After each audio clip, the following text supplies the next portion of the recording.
আযম আয়া ফিল কুরআনিল কারীম, আল্লাহর কোরআনের সবচাইতে দামি আয়াত, the greatest verse in the Quran. Ubayy ibn Ka'b রাদিয়াল্লাহু তাআলা আনহুকে বিষ্ণু সাল্লাল্লাহু আলাইহি ওয়াসাল্লাম জিজ্ঞেস করলেন, উবাই বলো তো কোরআনের কোন আয়াতটা সবচেয়ে সেরা? উবাই জানেন, তারপরে বললেন আল্লাহু ওয়া রাসূলুহু আ'লাম, আল্লাহ আল্লাহ রাসূল ভালো জানেন। দেখেন কত বিনয়ী ছিলেন সাহাবারা, জেনে উত্তর দিতে চাইতেন না, ভাবতেন না জানি বিশ্বনবী নতুন কিছু আমাদেরকে জানায়। বিশ্বনবী আবার বললেন, তুমি কি জানো কোরআনের সবচেয়ে শ্রেষ্ঠ আয়াত কোনটা? এবার উবাই ভাবলেন এবার আমি উত্তরটা দিয়েই দিই। তিনি বললেন আয়াতুল কুরসি, আল্লাহু লা ইলাহা ইল্লা হুয়াল হাইয়ুল কাইয়ুম, এটা শ্রেষ্ঠ আয়াত। বিশ্বনবী খুশি হয়ে উবাই ইবনে কাবের বুকে একটা চাপড় মারলেন, এরকম আদরের চাপড় দিয়ে বললেন, লিয়াহনিকাল ইলমু ইয়া আবুল মুনজির, হে আবুল মুনজির, জ্ঞান এবং প্রজ্ঞা তোমার জন্য মোবারক হোক, তুমি ঠিক বলেছো, সুবহানাল্লাহ পড়ে। তাহলে এই প্রথম ইনফরমেশনটা আজকে জানলাম, কোরআনের সর্বশ্রেষ্ঠ আয়াতের নাম, সবাই বলবেন একসাথে, কোরআনের সর্বশ্রেষ্ঠ আয়াতের নাম কোন সূরায়? আয়াত নাম্বার 255। এত আয়াত থাকতে এই আয়াতটা কেন সর্বশ্রেষ্ঠ হলো রে ভাই?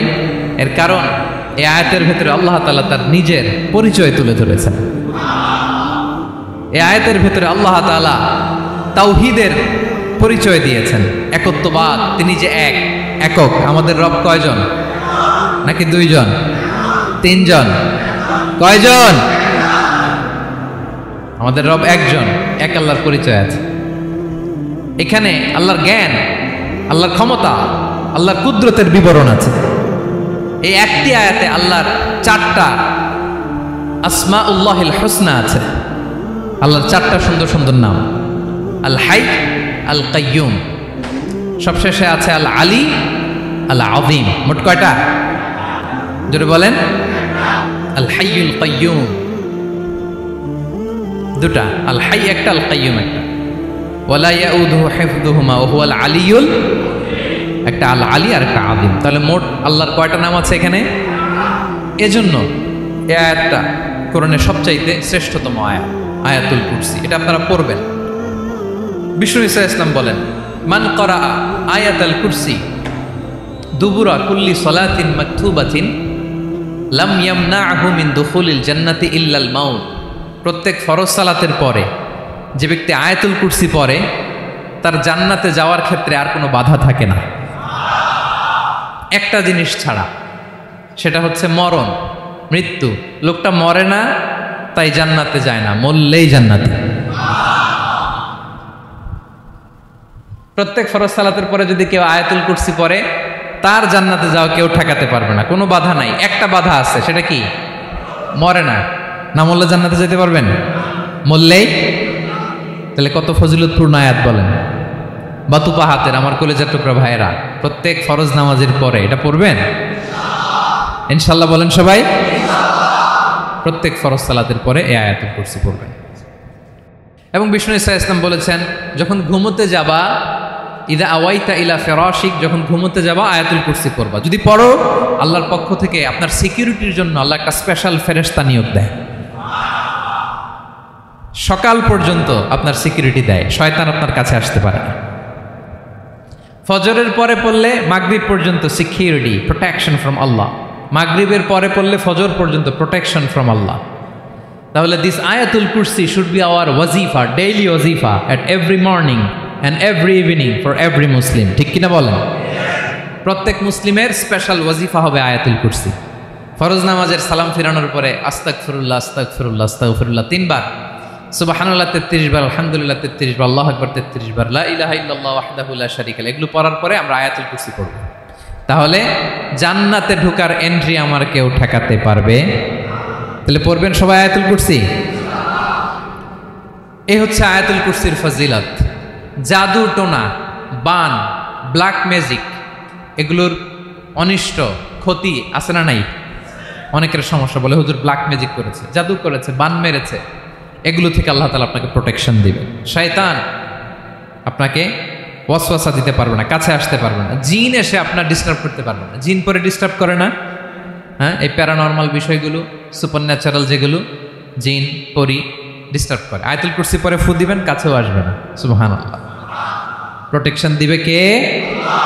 নামাজের পরে আয়াতুল কুরসি পড়বেন ইনশাআল্লাহ। বলেন একটি মাত্র আয়াতের তাফসীর করব, সূরা বাকারার 255 নম্বর আয়াত। কিন্তু এই একটি আয়াতে আল্লাহ 10টি কথা বলেছেন। কয়টি? 10টি কথা বলেছেন। গুনে গুনে এই 10টা কথা বলে আজকে শেষ করব ইনশাআল্লাহ। বলেন এক নাম্বার কথা হচ্ছে আল্লাহু লা ইলাহা ইল্লাহু। আল্লাহ নিজের পরিচয় দিচ্ছেন। আল্লাহ বলে আমাকে চিনে নাও, আমি হচ্ছি আল্লাহ তোমাদের রব। লা ইলাহা ইল্লাহু, তিনি ছাড়া কোনো ইলাহ নাই। আছে? আল্লাহ ছাড়া আমাদের কোনো ইলাহ আছে? বাঁচানেওয়ালা আছে? তরানেওয়ালা আছে? মুক্তি দেওয়ার কেউ আছে? আমাদের বাঁচাতে পারেন, রক্ষা করতে পারেন, মুক্তি নিশ্চিত করতে পারেন একজন সত্তা। তিনি কে? তার নাম কি? সবাই বলেন। আল্লাহ নামটা জপতে আপনার কষ্ট লাগে? তো কেমন লাগে? ভালো লাগে? তাহলে প্রাণ ভরে আল্লাহকে ডাকেন, বলেন আল্লাহ। সবাই প্রাণ খুলে আল্লাহকে ডাক দেন, বলেন আল্লাহ। তাহলে যাকে আমরা সব সময় ডাকি, যাকে সব নবীরা ডেকেছে, সব আল্লাহর ওলিরা ডেকেছে, আল্লাহর প্রিয় ভাজনরা ডেকে আল্লাহর প্রিয় হয়েছে, তার নাম কি? তার নাম রেখেছে কে? আল্লাহ নিজেই রাখছে। সুন্দর বলছে। আমার নাম রাখছে কে বলেন তো? কয় আল্লাহ। আমার নাম বলে আল্লাহ রাখছে। আমার নাম রাখছে কে? মা বাবা। আপনার নাম রাখছে কে? আপনার নাম রাখছে কে? মা বাবা। তো আল্লাহর মা বাবা আছে? লাম ইয়ালিদ। আল্লাহ বলে আমার কেউ জন্ম দেয়ও নাই, আমি কারো কাছ থেকে জন্ম নেইও নাই। সুবহানাল্লাহ পড়বেন না? লাম ইয়ালিদ। আল্লাহর বাবা নাই, দাদা নাই, আমাদের মতো আত্মীয় স্বজন নাই, সন্তান নাই, স্ত্রী নাই। এজন্য আল্লাহ বলেন আমি আমার নামটা নিজেই রেখে দিয়েছি। ইন্নানি আনাল্লাহু লা ইলাহা ইল্লা আনা ফা'বুদনি ওয়া আকিমিস সালাতা লিযিকরি। আল্লাহ নিজের পরিচয় দিয়ে বলেন ইন্নানি আনাল্লাহ, আমি হলাম আল্লাহ। তিনি কে? লা ইলাহা ইল্লা আনা, আমি ছাড়া কোনো ইলাহ নাই। তাই ফা'বুদনি, আমি আল্লাহর ইবাদত করো। ওয়া আকিমিস সালাতা লিযিকরি, আমার স্মরণে নামাজ কায়েম করো। আল্লাহ তার নাম কেউ রাখে নাই, তিনি রাখছেন।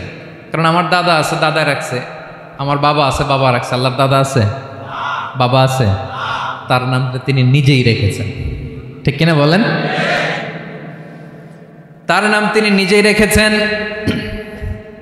তার কোনো শরীক নাই, তার স্ত্রী নাই, সন্তান নাই, তার পিতা নাই, তার দাদা নাই। আবার এই বিশ্বের বুকে, পৃথিবীর বুকে আল্লাহ নামেও দ্বিতীয় কোনো সত্তা নাই। আছে? আপনি কোনোদিন কারো নাম শুনছেন যে নাম রাখছে আল্লাহ? মালয়েশিয়াতে কার নাম আল্লাহ বলেন? আছে? বাংলাদেশে? আমেরিকাতে? খুদ ফেরাউন, পৃথিবীর সবচাইতে বড় সন্ত্রাস, সেও নিজের আল্লাহ দাবি করে নাই। বলছে আনা রব্বুকুমুল আ'লা, ফাহাশারা ফানাদা ফাকালা আনা রব্বুকুমুল আ'লা, আমি তোমাদের বড় রব। কিন্তু সে বলে নাই আমি আল্লাহ। বলছে? কারণ এই নামটা ইউনিক। তার নামটা কেউ রাখার স্পর্ধা করে। তার নাম কি? এ নামের যেদিক দিয়ে যাবেন ওদিক দিয়ে পরিচয় পাবেন। আল্লাহ দিয়ে আল্লাহ কোরআনে অনেক জায়গায় নিজের পরিচয় দিয়ে বলেছেন আল্লাহু ওয়ালিয়ুল্লাযীনা আমানু ইখরিজুহুম মিনায-যুলুমাতি ইলান-নূর। আবার আল্লাহ শব্দের আলিফ কেটে দিলে লিল্লাহ দিয়েও পরিচয় পাবেন। লিল্লাহি মা ফিস সামাওয়াতি ওয়াল আরদ। লিল্লাহ থেকে লাম কেটে দিলে থাকে লাহু, লাহুল মুলকু ওয়া লাহুল হামদু, এটা দিয়েও পরিচয় পাবেন। লাহু থেকে লাম কেটে দিলে থাকে হু, হু দিয়েও পরিচয় পাবেন। ওয়াল্লাহুল্লাযী লা ইলাহা ইল্লাহু। সুবহানাল্লাহ পড়। যেভাবে যাবেন ওভাবে আল্লাহর পরিচয় আছে না নাই? এজন্য আল্লাহ আয়াতুল কুরসি শুরু করলেন নিজের নাম দিয়ে। আল্লাহ বললেন আমি হলাম আল্লাহ। আল্লাহু লা ইলাহা ইল্লাহু, আমি তোমাদের রব, আমার নাম আল্লাহ। লা ইলাহা ইল্লাহু, তিনি ছাড়া কোনো ইলাহ নাই, তিনি ছাড়া কোনো মাবুদ নাই। ঠিক কিনা? সব নবীরা, ও ভাইয়েরা, সব নবীরা এই দাওয়াত দিতে পৃথিবীতে এসেছেন যে আল্লাহ ছাড়া কোনো ইলাহ নাই। সিম্পল। নবীদের কথা সিম্পল, নবীদের কথায় কোনো প্যাচগোজ নাই, ঠিক কিনা বলেন? একেবারে সিম্পল, ভেজাল নাই, গোজামিল নাই, নবীদের কথায় কোনো প্যাচ গোছ নাই। সব নবীরা একই দাওয়াত দিয়েছেন, ইয়া কওমি ইবুদুল্লাহা মা লাকুম মিন ইলাহিন গায়রুহু, ইয়া কওমি ইবুদুল্লাহ, ও আমার কওমের লোকেরা আল্লাহর ইবাদত করো, মা লাকুম মিন ইলাহিন গায়রুহু, তিনি ছাড়া তোমাদের কোনো ইলাহ নাই, আমাদের ইলাহ একজন, বলেন তিনি কে? এটাই তাওহীদ, এটাই ওয়াননেস অফ গড, আল্লাহর একত্ববাদের শিক্ষা। এর বিপরীত হচ্ছে শিরক। এর বিপরীত কি? ক্যান্সারের অ্যান্সার আছে কিন্তু শিরকের কোনো অ্যান্সার। সবচেয়ে বড় গুনাহ, সবচাইতে বড় গুনাহ। ইন্নাল্লাহা লা ইয়াগফিরু আন ইউশরাকা বিহি ওয়া ইয়াগফিরু মা দুনা যালিকা লিমান ইয়াশা। আল্লাহ রাব্বুল আলামিন চাইলে সব ধরনের গুনাহ ক্ষমা করে দেন, কেবলমাত্র শুধুমাত্র শিরকের গুনাহ ছাড়া। কোন গুনাহ ছাড়া বলেন? তাহলে শিরকের সাথে আমাদের কোনো সম্পর্ক। আবার আল্লাহ বললেন, লা ইন আশরাকতা লা ইয়াহবাতান্না আমালুক ওয়া লা তাকুনান্না মিনাল খাসিরিন, যদি শিরক করো তোমার আমলগুলো বাতিল করে দেব, কিয়ামতের দিন আখিরাতে তুমি হবা খাসিরিন, লুজার, গেইনার হবা না, সব আমল বাতিল। যদি শিরক করেন, নামাজ বাতিল, হজ বাতিল, রোজা বাতিল, তেলাওয়াত বাতিল, সব বাতিল। যদি শিরক করেন, যদি মাজারে যে সেজদা দেন, যদি বাবার কাছে চান, এরকম ডাকাইতে আছে না নেই? মাজারে যে সেজদা দেয়, বাবার দরবারে যে লাফালাফি করে, নাচানাচি করে, বাবার পায়ের মধ্যে পড়ে থাকে, এরকম আছে না নেই? তোমার নামাজ বাতিল, রোজা বাতিল, সব ইবাদত বাতিল করবে কে? বাঁচাতে পারে একজন, তিনি কে? আবার বিশ্বনবী হাদিসে কুদসিতে বললেন, আল্লাহ বলেন, ইয়া ইবাদি লাউ আন্নাকুম আতাইতানি ইয়াউমাল কিয়ামাতি বিকরাবিল আরদি খাতায়া, কিয়ামতের দিন পুরো জমিন পরিমাণ গুনার বস্তা নিয়ে যদি তুমি আমি আল্লাহর দরবারে হাজির হয়ে যাও, আর ওই গুনার বস্তার মধ্যে যদি শিরকের গুনাহ না থাকে, তাহলে পুরো জমিন পরিমাণ ক্ষমার বস্তা নিয়ে আমি আল্লাহ তোমার কাছে হাজির হয়ে যাব। গুনাহ পুরো জমিন পরিমাণ, জমিন পরিমাণ গুনাহ, কিন্তু এই গুনার মধ্যে কিসের গুনাহ নাই? বলুন সবাই। তাহলে পুরো জমিন পরিমাণ ক্ষমা নিয়ে আমাদের কাছে হাজির হয়ে যাবে কে? শিরক করবেন? শিরক করলে বাঁচার উপায় আছে? বাঁচানোর মালিক কে? আওয়াজ করে বলেন। আমাদের ইলাহ কয়জন? সন্তান না হলে চাইবো কার কাছে? দারিদ্রতা আসলে ধনাঢ্যতা চাইবো কার কাছে?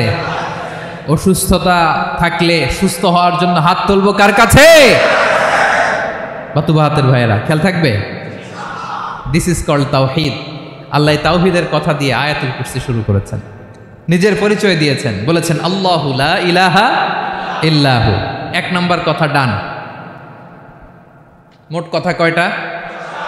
মাশাআল্লাহ, মনে আছে তো দেখি। কয়টা? চলে গেল কয়টা? এক নম্বর ডান। আল্লাহ বলে প্রথম কথা হলো আল্লাহু লা ইলাহা ইল্লাহু, আমার নাম হলো আল্লাহ। এটা আমার আসল নাম, জাতি নাম। তবে আমার সিফাতি নাম আছে আরো ৯৯টা। কয়টা? কুল ইদউল্লাহা আও ইদউর রাহমান আইয়াম্মা তাদউ ফালাহুল আসমাউল হুসনা। আমি আল্লাহকে তুমি আল্লাহ বলে ডাকো কিংবা রহমান বলে ডাকো, তবে জেনে রেখো আমি আল্লাহর শুধু দুটোই নাম না, আমি আল্লাহর ৯৯টা সুন্দর সুন্দর নাম আছে। বিষ্ণু বলেন, মান আহসাহা দাখালাল জান্নাহ। ৯৯ নাম যে মুখস্থ করবে, এ নামের দাবি যে আদায় করবে, এ নাম অনুযায়ী যে কাজ করবে, জান্নাতে রব্বুল আলামিন তার জন্য এন্ট্রি নির্ধারণ করে দেবে।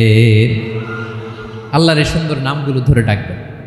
আমার ভাইরা দোয়ার সময় বলবেন, ইয়া রহমান, ইয়া রহিম, ইয়া জব্বার, ইয়া কাহার, ইয়া সত্তার।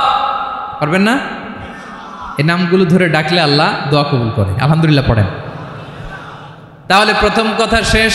আল্লাহু লা ইলাহা ইল্লাহু। আল্লাহ বললেন আয়াতুল কুরসির প্রথম কথা হলো আমি হলাম আল্লাহ, আমি ছাড়া কোনো ইলাহ নাই। আছে? আওয়াজ করে বলেন। শেষ। 2 নম্বর কথা হলো আমি হলাম আল হাইয়ুল কাইয়ুম, শাশ্বত চিরঞ্জীব। আমি মহাবিশ্বের সকল সৃষ্টির ধারক বাহক। আল হাইয়ুল কাইয়ুম পড়েন, আল হাইয়ুল কাইয়ুম, আল হাইয়ুল কাইয়ুম। আমি হচ্ছি শাশ্বত চিরঞ্জীব।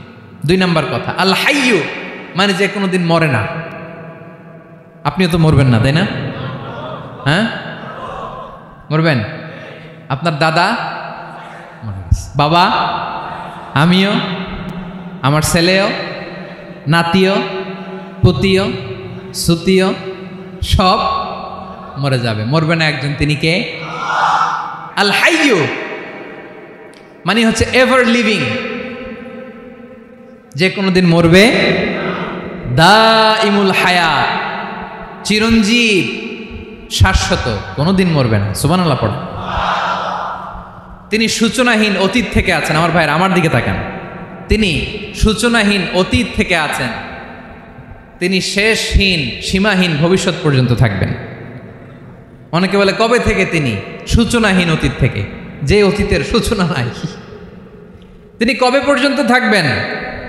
সীমাহীন শেষহীন ভবিষ্যৎ পর্যন্ত থাকবেন। তিনি হচ্ছেন আল হাই। এ দুনিয়ার সব মরে যাবে, সব মরে যাবে, মরবে না শুধু একজন সত্তা। তিনি কে?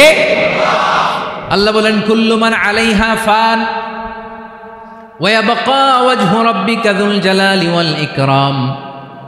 এই মহাবিশ্বে যা আছে সব ফান হয়ে যাবে, নিঃশেষ হয়ে যাবে, শেষ হয়ে যাবে, মৃত্যুবরণ করবে, একমাত্র কেবলমাত্র আল্লাহ রব্বুল আলামিন ছাড়া।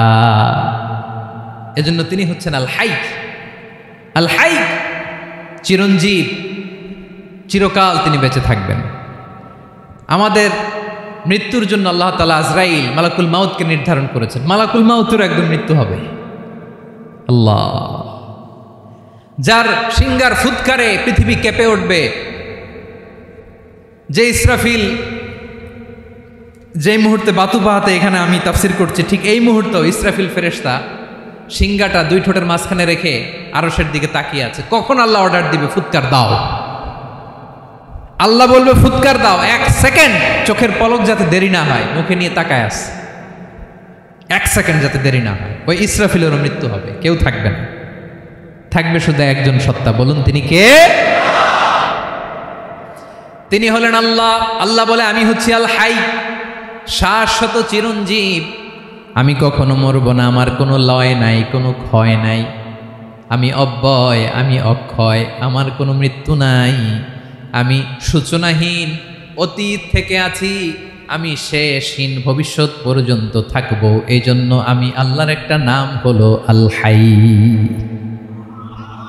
ক্লিয়ার? আল হাই কারে বলে চিনছেন? যে কোনো দিন, সবাই বলুন, দাইমুল হায়াত, কোনোদিন মরবে না।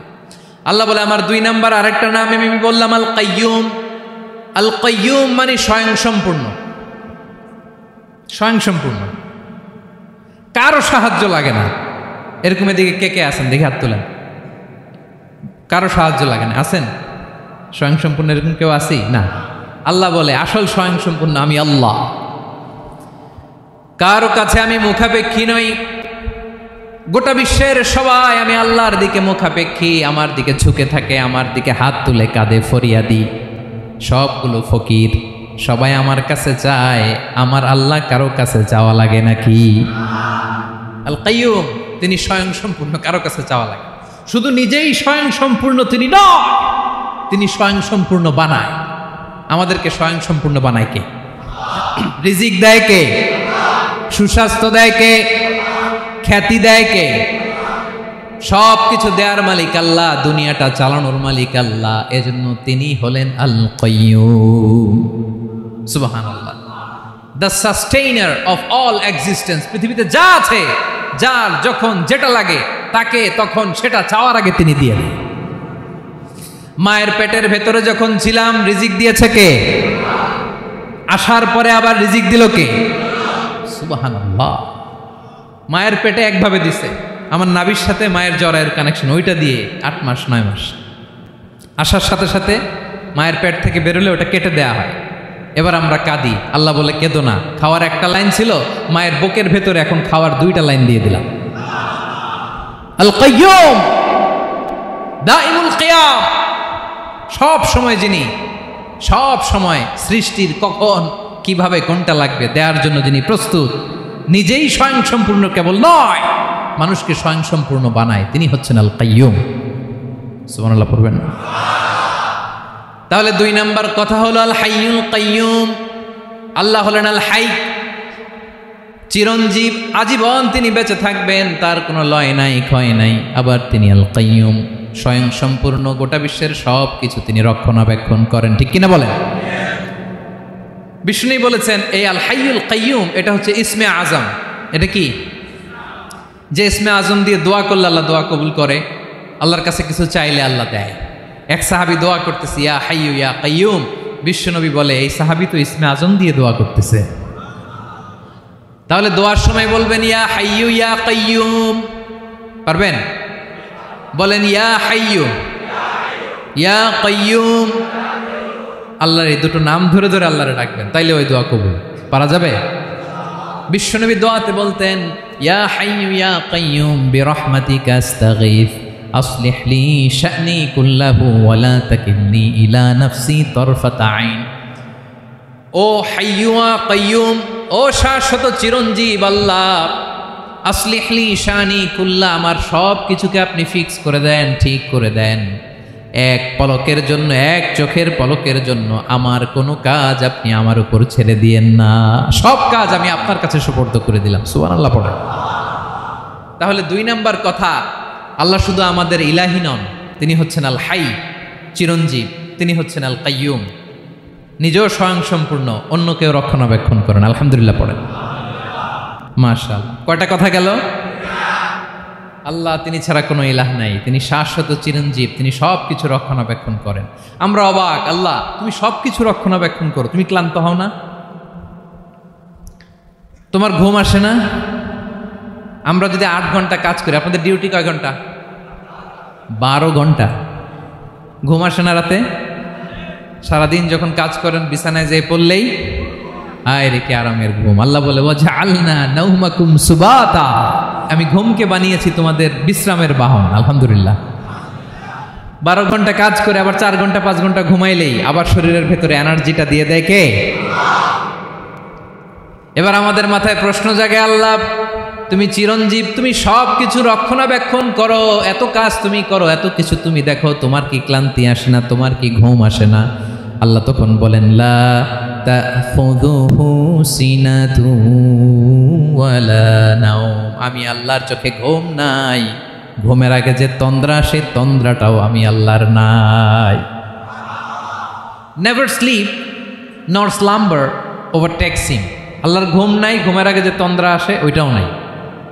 একটা হচ্ছে গভীর ঘুম, এটার বলে নাওম, আরেকটা হলো সিনা, বৈশা আছি গাড়িতে ঝিমাইতেছেন, এরকম হয় না? পুরা ঘুমটা এখনো আসে নাই, কিন্তু একটু ঝিমুনি ঝিমুনি ভাব। আল্লাহ বলে ঘুম তো আমি আল্লাহর নাই, ঘুমের আগে যে ঝিমানি আসে ওই ঝিমানিটাও নাই। আল্লাহ ডেকে বলে গোলাম, আমি আল্লাহ যদি ঘুমাই, আমি আল্লাহ যদি তোদের মতো ঝিমাই, ভোর রাতে তুই যখন ঘুমিয়ে থাকবি তোর হার্ট, হৃৎপিণ্ডটাকে সচল রাখবে কে? তোর যখন রিজিকের দরকার তখন তোরে রিজিক দিবে কে? তোর দেহের মধ্যে রক্তের সঞ্চালন করবে কে? ঝর্ণা থেকে পানি নামাবে কে? আকাশ থেকে বৃষ্টি ঢালবে কে? আল্লাহ যদি ঘুমাইতো সব ভেঙে খান খান হয়ে যেত। এখন আমাদের মতো আল্লাহ যদি ঘুমায়, আমার মাঝরাতে কিছু লাগবে, আমি যাবো কার কাছে? উনি তো ঘুমাইতেছি। কথা বলেন। আমার গভীর রাতে কিছু দরকার, তখনও আমার আল্লাহর দয়ার দরকার আছে না নাই? এজন্য আল্লাহ বলেন লা তাখুযুহু সিনাতু ওয়ালা নাওম, আমি আল্লাহর চোখে ঘুম নাই, ঘুমের আগে যে তন্দ্রা আসে তন্দ্রাটাও নাই। সুবহানাল্লাহ। যখন যেটা লাগে সব দেই। আল্লাহু আকবার। কে দিবে? আল্লাহ যদি ঘুমাতো কে রক্ষণাবেক্ষণ করতো? কেউ ছিল না, কেউ নাই, ভেঙে সব খান খান হয়ে যেত, টুকরো টুকরো হয়ে যেত। আল্লাহু আকবার। এজন্য তিনি ঘুমান না। ঘুমের আগে যে তন্দ্রা আসে সেটাও তার চোখে আসে না। ঘুম এটা দুর্বলতার প্রতীক। ঘুম কি? সবাই বলেন কিসের প্রতীক? আমার আল্লাহ তো দুর্বল। হ্যাঁ, আগে অনেক শক্তি ছিল, এখন নাই। হ্যাঁ, যে ফেরাউনকে এক থাপ্পড় মেরে সাগরে ডুবাইছে, আছে ওই ক্ষমতা আল্লাহর? যেই নামরুদকে ল্যাংড়া মশা দিয়ে দুনিয়া থেকে শেষ করে দিয়েছে, ওই আল্লাহর ক্ষমতা আজও আছে না নাই? আজও আছে, আজও আছে। ঘুম হচ্ছে দুর্বলতার প্রতীক। আল্লাহর ঘুম নাই। আল্লাহ যদি ঘুমায়, সূর্যের সাথে চন্দ্র লেগে, একটার সাথে আরেকটা লেগে সব খান খান হয়ে যাবে, ঠিক কিনা বলেন? তাহলে 3 নম্বর কথা হচ্ছে আল্লাহর ঘুমে ধরে না। কি ধরে না? কিন্তু তন্দ্রা ধরে নাকি? জিমানি জিমানি আসে। ঘুম নাই, ঘুমের আগে যে তন্দ্রা আছে, তন্দ্রাও। এরপরে রব্বুল আলামিন বলেন, লাহু মা ফিস সামাওয়াতি ওয়া মা ফিল আরদ, আকাশে যা আছে, জমিনে যা আছে, সব কিছুর একক মালিকানা একজনের। তিনি কে? আওয়াজ করে বলেন, আকাশে যা আছে সব কিছুর মালিক কে? তো জমিনে যা আছে এগুলোর মালিক কে? এ দুয়ের মাঝখানে যা আছে এগুলোর মালিক কে? আমার মালিক কে? আপনার মালিক কে? আপনার সন্তানের মালিক কে? আপনার সম্পদের মালিক কে? সব কিছুর মালিক কে? আমরা দুনিয়ার আসল মালিক না, ক্ষণস্থায়ী মালিকানা আমাদের। ক্ষণস্থায়ী। আমার আমার আমার বলতে বলতে গলা শুকিয়ে ফেলি। যেই বাড়িতে আমার দাদা পরদাদা ছিল, তারা বলতো এটা আমার বাড়ি। আমার দাদা বলতো এটা আমার বাড়ি, আমার বাবা বলছে আমার বাড়ি। এখন আমি এই বাড়িতে থাকি, আমি বলি আমার বাড়ি। আমি মারা গেলে আমার ছেলে বলবে আসলে কার বাড়ি? পরের জায়গা পরের বাড়ি, ঘর বাঁধিয়ায় আমি রই, আমি তো সেই ঘরের মালিক নই। পড়েন, পরের জায়গা পরের বাড়ি, ঘর বাঁধিয়ায় আমি রই, আমি তো সেই ঘরের মালিক নই। এই ঘরের আসল মালিক কে? সে আল্লাহ বললেন, লাহু মা ফিস সামাওয়াতি ওয়া মা ফিল আরদ, আকাশে যা আছে, জমিনে যা আছে, এগুলোর আসল মালিকানা আল্লাহর। আমাদের কাছে সাময়িক সময়ের জন্য দিয়েছে কে? দিয়ে আল্লাহ দেখে, পরীক্ষা করে। কাউকে আল্লাহ সন্তান দিয়ে পরীক্ষা করে, কাউকে না দিয়ে, ঠিক কিনা? কাউকে ধনী বানিয়ে, কাউকে গরিব বানিয়ে, ঠিক কিনা? কাউকে সাদা বানিয়ে, কাউকে কালো বানিয়ে, ঠিক কিনা? কাউকে ক্ষমতাশীল বানিয়ে, কাউকে দরিদ্র বানিয়ে, ঠিক কিনা বলেন? সবটাই পরীক্ষা। যে যে অবস্থায় আছে এটা পরীক্ষা। আল্লাহ দেখে কোন অবস্থায় থেকে আমরা কি করি। কিন্তু আসল মালিকানা কার? ক্ষণস্থায়ী বাড়ির মালিক, ক্ষণস্থায়ী গাড়ির মালিক। বস্তা বস্তা টাকা পেয়ে মনে করবেন না এটার মালিক আমি। আজ আছি কাল, আজ মরলে কালকে। আহা, এই তো দুনিয়া। লাহু মা ফিস সামাওয়াতি ওয়া মা ফিল আরদ, যা আছে তিনি মালিক। এজন্য আমার আমার কম বলবেন। আমার আমার সব আমার, সব আমি খামো, এরকম আসরা নাই, বলা যাবে না। আমরা আসল মালিক না। এই কিছুদিনের জন্য আসি, মুসাফিরি জিন্দিগি, সফরময় জিন্দিগি। আজ আছি কাল নাই, চলে যাব। থাকতে আসি নাই, তাই না? থেকে যাবেন একজন, তিনি কে? তাহলে আকাশ জমিন এ দুয়ের মাঝখানে যা আছে সব কিছুর একক একচ্ছত্র মালিকানা একটা সত্তার। আওয়াজ করে বলুন, তিনি কে? ক্লিয়ার। 4 নম্বর কথা শেষ। আল্লাহ বলে সব কিছুর মালিক আমি। 5 নম্বর আল্লাহ বলেন, মান যাল্লাযী ইয়াশফাউ ইনদাহু ইল্লা বিইذনিহি, কার এত ক্ষমতা, কার এত বড় সাহস আল্লাহর অনুমতি ছাড়া আল্লাহর সামনে দাঁড়িয়ে সুপারিশ করে? কার সাহস এত সুপারিশ করে? মনে করছেন বাবার দরবারে গেছেন, বাবা আপনার সুপারিশ করে জান্নাতে নিবে নাকি? আরে বাবার খবর কি হবে ওটাই তো বাবা জানে না। কথা বলেন। আপনি যে পীরের দরবারে যে সিজদায় পড়ে রইলেন, ওই পীরের অবস্থা কি হবে ওটার কোনো গ্যারান্টি আছে? এই সহজ হিসাবটা বুঝে না। আপনি যেই দরবারে যে মাথা ঘষেন, যেই দরবারে যে সেজদা দেন, যেই দরবারে যে মানত করেন, যেই পীরের পায়ের মধ্যে পড়ে থাকেন, ওই পীরের অবস্থা কি সেটাই তো সে জানে না, ঠিক কিনা? কেউ সুপারিশ করতে পারবে না। তবে হ্যাঁ, আল্লাহ যদি কাউকে দয়া করে অনুমতি দেয় তাহলে করতে পারবে, তাহলে পারবে। সেই কিয়ামতের দিনটা বড্ড ভয়ঙ্কর, কেউ সুপারিশ করার সাহস পাবে না। আরে আমার অবস্থা কি আমি জানি না, আমি আবার কারোর জন্য সুপারিশ করব? কথা বুঝেন নাই? আমার কি হবে আমি জানি, তা আমি আরেকজনের নিয়ে টেনশন করার সুযোগ কোথায়? ইয়া নাফসি, ইয়া নাফসি, আল্লাহ আমারে বাঁচাও, আমারে বাঁচাও, আমারে বাঁচাও। কাঁদতে কাঁদতে মানুষ হয়রান হয়ে যাবে, এ নাকি আবার আরেকজনের বাঁচাবে। বিশ্বনবী বলেন, বিশ্বনবী একবার ছাগলের রান খাচ্ছিলেন, রান খেতে খেতে বিশ্বনবী বলেন, আনা সাইয়্যিদুন নাস ইয়াউমাল কিয়ামা, আমি কিয়ামতের দিন সর্বশ্রেষ্ঠ হব, মানুষের মধ্যে সর্বশ্রেষ্ঠ সেরা আমি বিশ্বনবী। আলহামদুলিল্লাহ পড়েন।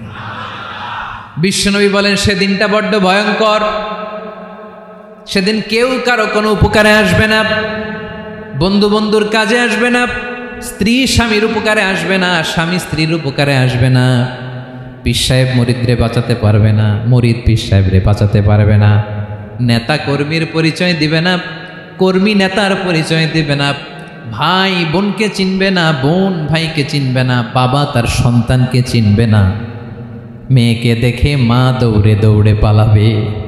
বড্ড ভয়ঙ্কর দিন। বিশ্বনবী বলবেন, জমিনটা এখনকার মতো থাকবে না, পুরো জমিনটা সমান হয়ে যাবে, ফ্ল্যাট, এখন তো গোল, তখন ফ্ল্যাট, সবাই এক জমিনের উপরে দাঁড়াবে, সূর্যটা মাথার কাছে চলে আসবে, সূর্যের গরমে মানুষের মাথার মগজ গলে গলে কানের ছিদ্র নাকের ছিদ্র দিয়ে বেয়ে বেয়ে পড়বে। সবাই হয়রান, পেরেশান, ক্লান্ত শ্রান্ত। মানুষগুলো বলবে বাঁচার কোনো উপায় নাই। 50,000 বছর মানুষ এরকম দৌড়াবে, চিৎকার করবে, কাঁদবে, বাঁচার কোনো উপায় নাই। সবাই বলবে, আল্লাহ যদি বিচারটা শুরু করতো, যা হবার হবে, আগে বিচার শুরু করুক। বিচারই শুরু হয় না, বিচার শুরু হইতেই 50,000 বছর। আল্লাহ, 50,000 বছর।